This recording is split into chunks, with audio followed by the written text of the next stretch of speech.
Jessica Iskandar tak jadi bangkrut kini pamer beli tanah. Jessica Iskandar kini tak jadi bangkrut. Jedar dan sang suami, Vincent Verhaeghe kini kepergok beli tanah demi masa depan sang anak. Beberapa waktu lalu, nama Jessica Iskandar tengah ramai diperbincangkan publik. Hal ini dikarenakan wanita yang akrab disapa Jedar itu baru saja terkena penipuan. Bahkan, Jedar harus kehilangan 11 mobil dengan total kerugian mencapai 10 miliar rupiah. Usai terkena penipuan, Jessica Iskandar mengaku tak mampu bayar cicilan. Istri Vincent Verhaeghe mengaku akan menjual rumahnya karena tak mampu bayar cicilan. Sempat dikabarkan bangkrut, baru-baru Jessica Iskandar dan Vincent Verhaeghe kepergok beli tanah.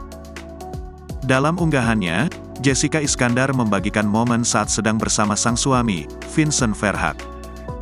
Pada foto tersebut, Jedar dan Vincent Verhaeghe tengah berada di sebuah pekarangan kosong yang ditumbuhi banyak pepohonan.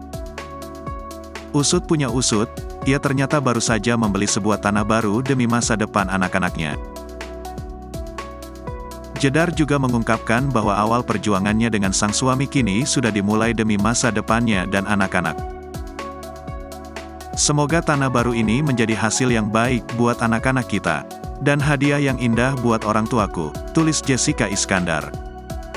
Tak hanya itu, Jessica Iskandar mengaku bersyukur usai kena musibah penipuan yang bisa mengajarkannya banyak hal.